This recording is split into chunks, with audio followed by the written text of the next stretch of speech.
जो समझा रहे थे उसमें मैंने बहुत सारी चीजें जो मुझे भी मालूम थी वो आपके सामने प्रस्तुत किए। ये बहुत बड़ी बात है क्योंकि हम लोगों को जनरली काम करता है। इसमें जो है हमारी बहुत सारी योजनाएं डीएनटी ग्रुप के लिए ही यानी विमुक्त घुमक्कड़ और अर्धघुमक्कड़ जातियों के लिए ही संचालित है।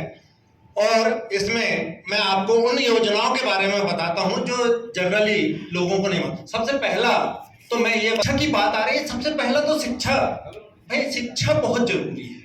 आपको यदि छात्रावास में है तो रहने के लिए, खाने के लिए सारी व्यवस्थाएं जो है सरकार कर रही है।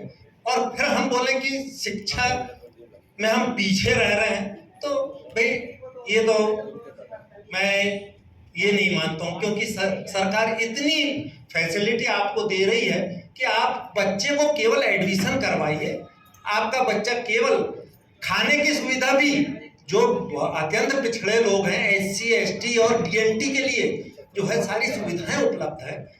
हमारे छात्रावास खाली रह रहे हैं, कई जिलों में खाली रह रहे हैं, जिनमें उसे लाके गांधीनगर में जो है बच्चों को एडमिशन दिलवाया गया है। ये संवेदना और किराए का जो आभार व्यक्त करता अपने बच्चों को पहुंचाइए। और उन जहां पर जो है बच्चे पढ़ें, आपको खाने की सुविधा है, पुस्तकों की सुविधा है, ड्रेस की सुविधा है, सारी सरकार फैसिलिटी दे रही है। यदि आगे बच्चे पढ़ रहे हैं तो आपके लिए जो है ऑफलाइन आवेदन करिए। पोस्ट मैट्रिक में कॉलेजों में छात्रवृत्ति डीएनटी ग्रुप दे रहा है। तो ये सारी योजनाएं हमारे पास में है। तो बच्चा जो है शिक्षा के क्षेत्र में आप केवल एडमिशन करवाइए। निश्चित है आपको सरकार की तरफ से इतनी सुविधाएं हैं कि बच्चा आगे पढ़ सकता है। ये ना कहें कि हम लोग ऐसा नहीं हो रहा है, ये नहीं हो रहा है। अब जरूर हाँ, थोड़ी सी समस्या इस की समस्याएं बन रही हैं, उसको हमारा विभाग जो है कोशिश कर रहा है कि जल्दी से जल्दी सॉल्व हो जाए। इसके लिए हम प्रयासरत हैं। सुविधाएं प्रदान करता है। छात्रावास संचालित हैं, 140 छात्रावास 29 जिलों में संचालित है और अन्य जिलों में भी जल्दी से जल्दी कोशिश जारी है कि खुल जाए। जहां जहां डीएनटी ग्रुप हैं हमारी जातियों के लिए, जहां में रहने, खाने का और शिक्षा का तीनों चीजों का सुविधा है। सामुदायिक कल्याण केंद्र में भी रहने, खाने और जो है पढ़ाई की भी सुविधा है। और छात्रावास में दूसरे स्कूलों में एडमिशन लेते हैं और जो है छात्रावास में रहने की सुविधा, भोजन की सुविधा है। छात्रवृत्ति योजना प्राथमिक विभाग में जो है मंथ जो है बच्चों को देते हैं। 150 रुपए साल का जो है इसमें प्रदान किया जाता है। इसके बाद राज्य छात्रवृत्ति योजना है जो 6 से 10 के बच्चों के लिए है, जिसमें बच्चों छात्र को जो है 6 से 8 के छात्र को 200 रुपए और छात्रा को 600 रुपए वार्षिक दिया जाता है। और 9 से 10 में 600 रुपए छात्र को और छात्रा को 1200 रुपए प्रदान किया जाता है। पोस्ट मैट्रिक योजना 11वीं और 12वीं में ये हम शिक्षा विभाग को हमारा पैसा जो है हस्तांतरित कर देते हैं। शिक्षा विभाग उनका पोर्टल, समेकित पोर्टल है, उस पर डीएनटी के बच्चों को रजिस्टर्ड करता है और उनके द्वारा ये भुगतान किया जाता है। समेकित छात्रवृत्ति में जो है 11वीं और 12वीं में जो है शिक्षा विभाग प्रदान करता है और पोस्ट मैट्रिक कॉलेज स्तर की जो है हम देते हैं। हमारे जिलों में सहायक संचालक जो है पिछड़ा वर्ग और घुमक्कड़ के अधिकारी हैं, उनके माध्यम से आवेदन किए जाते हैं। वो आवेदन हमारे पास आते हैं, हम जिले को जो है आवंटन प्रदान करते हैं और वहाँ से उस बच्चे के खाते में जो है छात्रवृत्ति पहुँचती है। यदि बच्चे को रहने में कहीं दिक्कत जा रही है, भाई छात्रावास नहीं मिला, तो उसके लिए हमारे यहाँ मुख्यमंत्री आवास भाड़ा योजना है। मुख्यमंत्री आवास भाड़ा योजना में यदि वो कॉलेज में सर्टिफाई करवा के प्राचार्य से, तो उसको तहसील स्तर पर 1000 रुपए, जिला स्तर पर 1200 रुपए महीने के, और नगरीय निकाय क्षेत्र में जो है 2000 रुपए प्रति माह प्रदान किए गए। यह योजना, इसके बाद आपके बच्चे यदि पढ़ लिख के सिविल सेवाओं के उम्मीदवारों में यदि पास हो जाते हैं तो प्रारंभिक परीक्षा यदि उत्तीर्ण कर लेते हैं तो उसमें 20,000 रुपए प्रोत्साहन के रूप में मिलेगा। मुख्य परीक्षा में यदि पीएससी में पास किए हैं तो मुख्य परीक्षा में 30,000 रुपए, और साक्षात्कार उत्तीर्ण करने पर 25,000 रुपए प्रोत्साहन के रूप में प्रदान किया जाता है। संघ लोक सेवा आयोग की परीक्षा में यदि प्रारंभिक परीक्षा उत्तीर्ण किया है तो 40,000 रुपए, मुख्य परीक्षा उत्तीर्ण और साक्षात्कार उत्तीर्ण कर लेता है तो उसको 50,000 रुपए प्रदान किया जाएगा। तो ये योजनाएं हैं। इसके बाद बस्ती, यदि आपकी बस्तियां हैं जहां पर विकास, तो नाली, सड़क और शौचालय, पेयजल की व्यवस्था करने का भी सहायक संचालक के माध्यम से, कलेक्टर के माध्यम से प्रस्ताव बनाकर जो है एडी के माध्यम से, सहायक संचालक के माध्यम से यहाँ पर पहुँचाया जाता है। तो उसकी पूरी होती है, प्रशासकीय स्वीकृति होने के बाद जो है उस मोहल्ले में जहाँ पर 50% टीएनटी ग्रुप की, उनमें 51 जातियां कोई भी हो सकती है, ऐसा नहीं कि बेटिया हो या कोई भी, की नाली, शौचालय और रोड ये बनाकर हमारा डिपार्टमेंट देता है। उसके बाद जो है अभी स्वरोजगार योजना शुरू हुई है।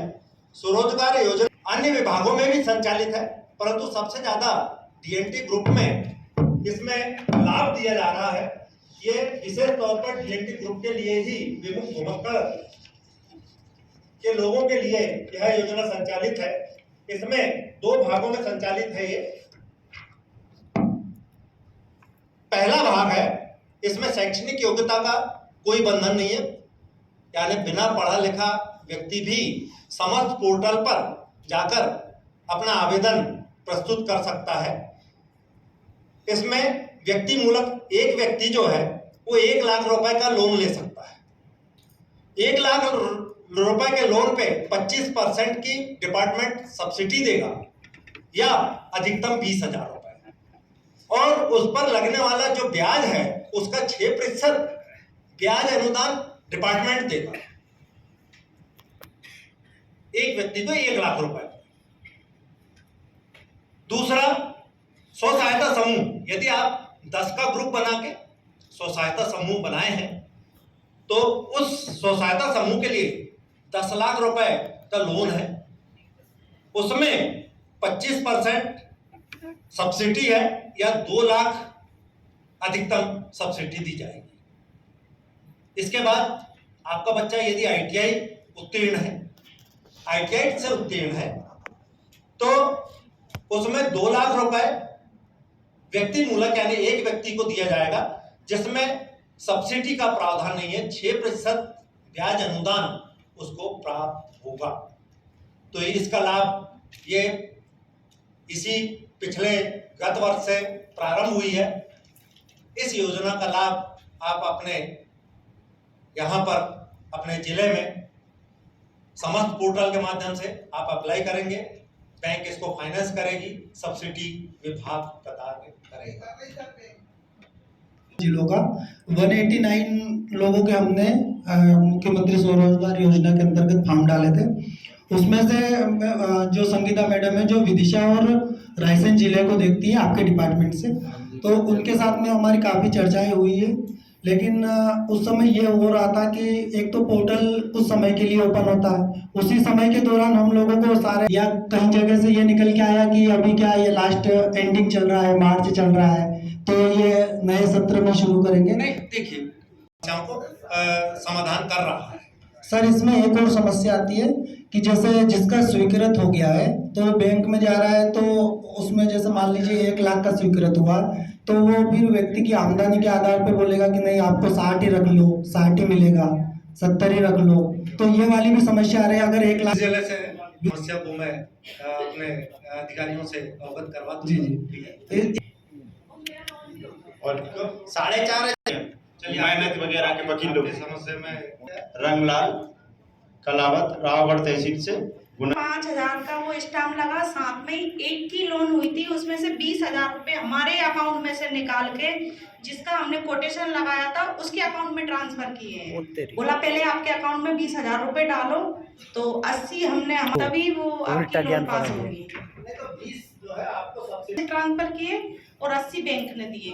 बाकी जो है तो उसमें 6% अनुदान जो है हमारा डिपार्टमेंट देगा। तो उसके लिए क्या है, अभी खाता खोल रहे हैं, खाता जैसे ही खोलेंगे तो वो आपको जो है मतलब डिपार्टमेंट जो है अनुदान पहुंचा ओके वो संचालित करने का प्रोग्राम है और उस पर लगातार काम कर रहा है और हो सकता है आने वाले वित्तीय वर्ष में उसका लाभ आप लोगों को बहुत जल्द मिल जाए, जिसमें स्वास्थ्य संबंधी और पशुपालन संबंधी बहुत सारी योजनाएं हैं, उसका लाभ सीधे DNT ग्रुप को ही मिलेगा। इसके लिए बहुत जल्द उसकी फाइल चल रही है और हो सकता है वो सक्सेस हो जाए तो निश्चित है आप लोगों को उसका लाभ बहुत जल्द से जल्द मिलेगा। बस इतना ही कहकर मैं अपना स्थान ग्रहण कर रहा हूँ। आप 726 0667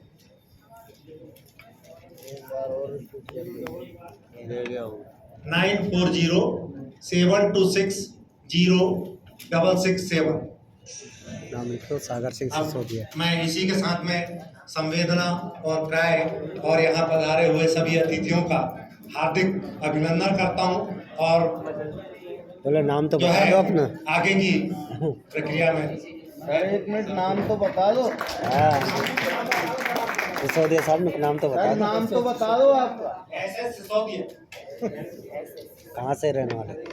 और हमारे डिपार्टमेंट से जो है SN शुक्ला जी भी पधारे हैं। आप SN शुक्ला लिख लीजिए। आप दोनों का ही नाम लिख के रखिए, सिसोदिया जी और शुक्ला जी नहीं। हम तो संपर्क में रहते हैं, लेकिन आप लोगों को बुलाने का तो यही फायदा है कि आपको भी पता चल गया कि किन लोगों से हम संपर्क करते हैं, है ना? तो ये है और सारी समस्याएं जो है हल तो कुछ ना कुछ निकलेगा, तभी हम बैठे हैं।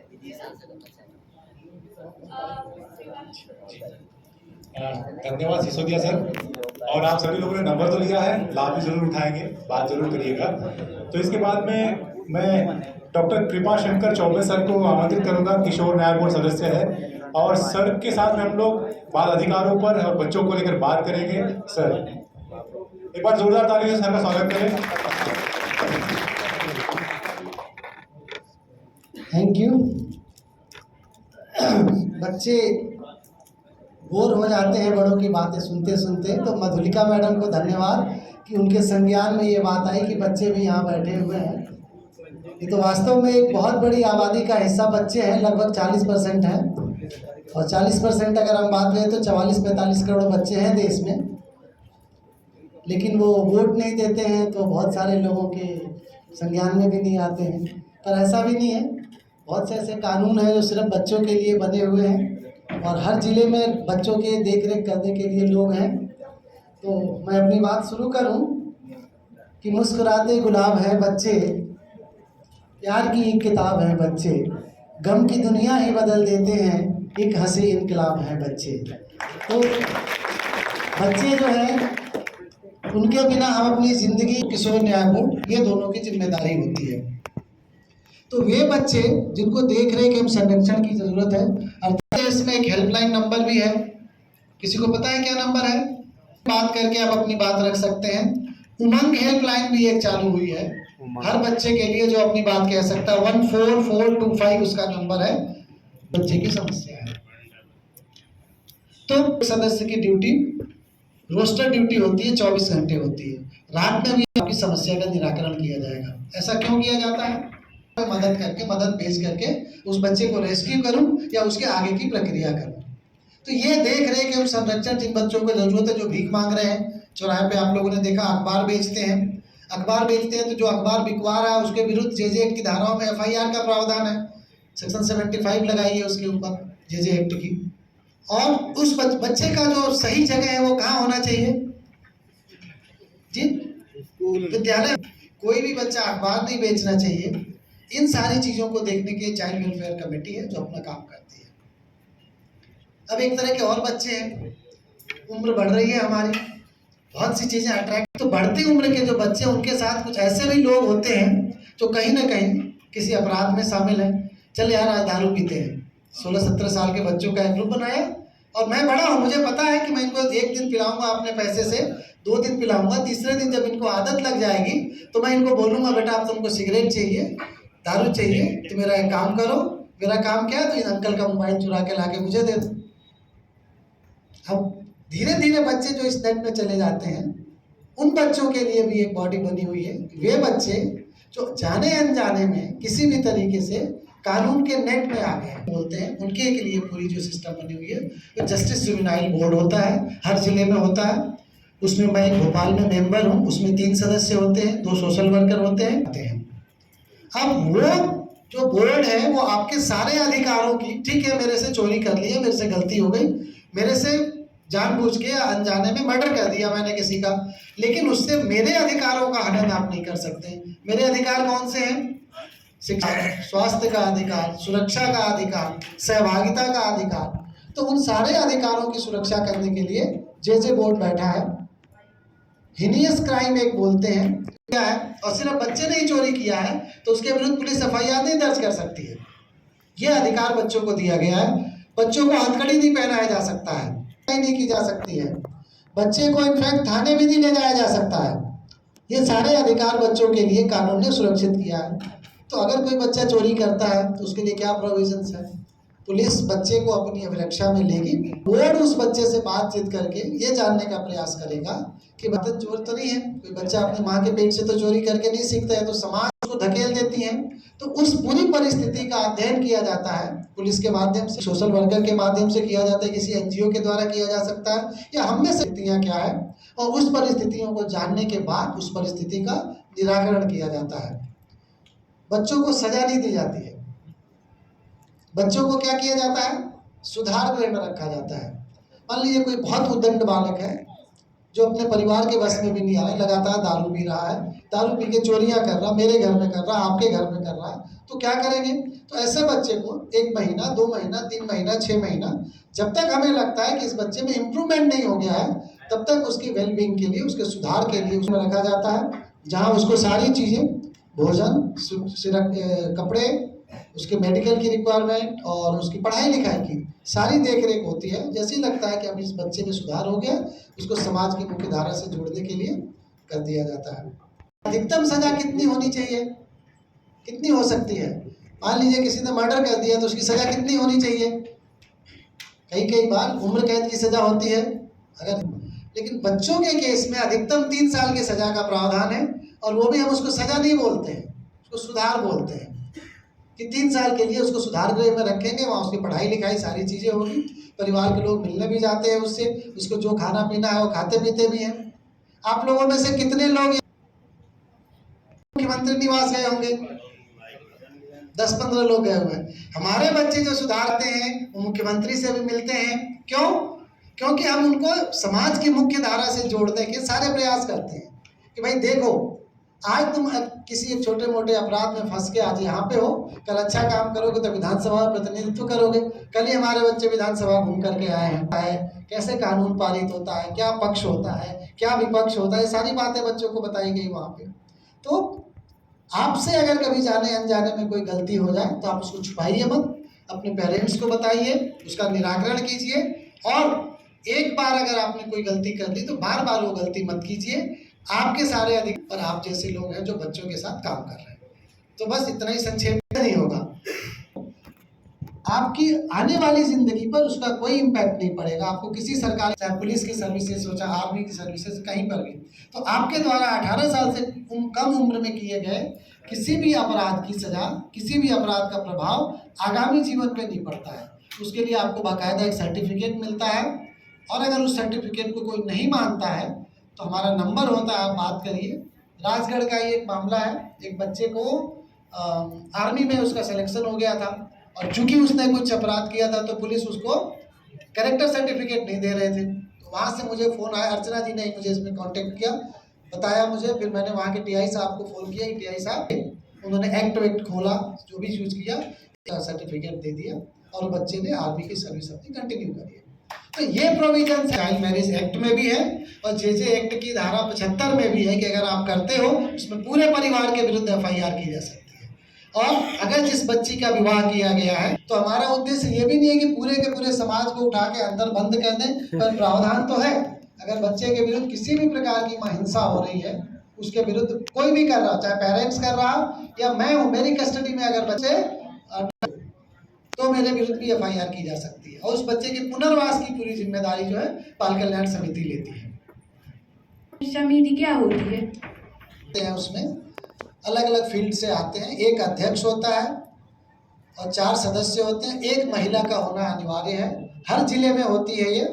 जे एक्ट की धारा 27 में इसका गठन होता है और उसको अर्ध न्यायिक शक्तियाँ प्राप्त होती हैं। किसी मामले में वो जो ऑर्डर कर देगा उसको कहीं चैलेंज नहीं किया जा सकता है और वो आप जैसे बच्चों की देख रेख के लिए पूरी जिम्मेदारी, जिसका कोई नहीं होता है उसकी जिम्मेदारी बाल कल्याण समिति उठाती है। व्यवस्था में ले जा रहा है जी, डांस प्रक्रिया में बच्चे को ले जा रहे हैं माँ बाप, उसको प्रेरित कर रहे हैं।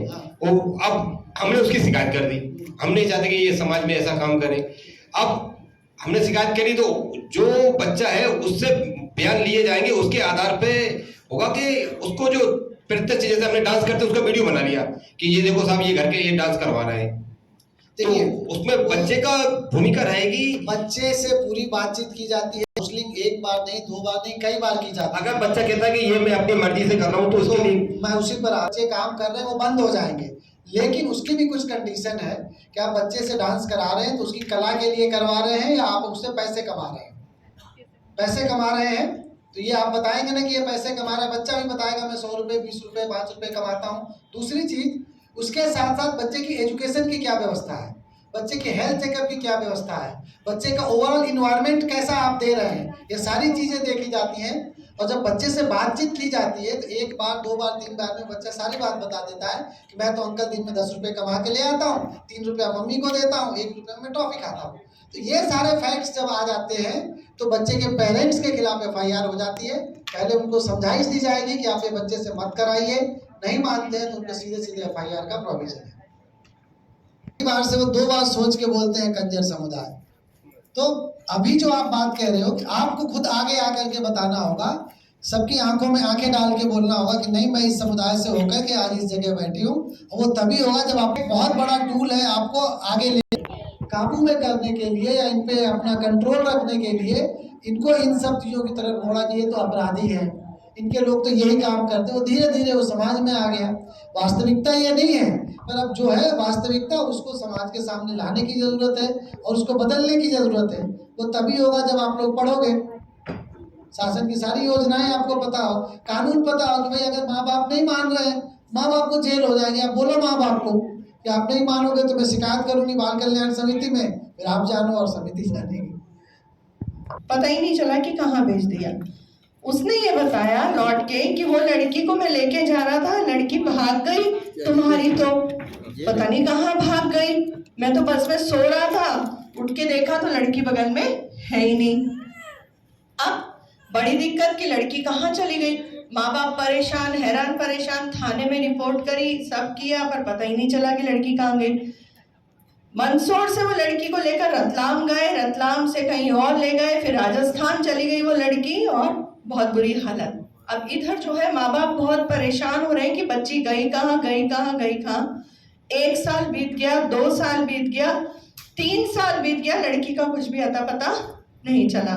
4-5 साल बाद वो लड़की वापस घर आई, तब उसने आके बताया कि मुझे तो इस आदमी ने किसी को बेच दिया था, वो मुझे वहां से लेकर राजस्थान चला गया। राजस्थान में उसको इंजेक्शंस लगते थे। वो 12 साल की बच्ची इंजेक्शन के बाद 2 साल के अंदर वो ऐसे लगने लगी जैसे 18-19 साल की लड़की हो, यानी वो हार्मोन के इंजेक्शन उसको दिए जाने लगे। और जब वो वापस आई थी तो ऐसी लग रही थी वो लड़की, यानी 12 साल और 5-17 साल की लड़की होनी चाहिए, ये जो बैठी है इसके बराबर होनी चाहिए, पर वो लड़की देखने में ऐसी लग रही थी कि 25-30 साल की लड़की है। इतना उसका शरीर में बदलाव हो गया, चेहरा बदल गया, सब कुछ उसका बदल गया, और वो ढेर सारी बीमारी भी लेकर आई। क्योंकि जब आप के साथ कुछ गलत होता है, पहला तो उसको इंजेक्शन लगा, दूसरा इस तरीके के व्यवसाय में डाल दिया, और जब वो उस तरीके के व्यवसाय में गई तो कितने सारे लोगों ने उसके साथ गलत किया और वो बहुत सारी बीमारी लेकर वापस आई।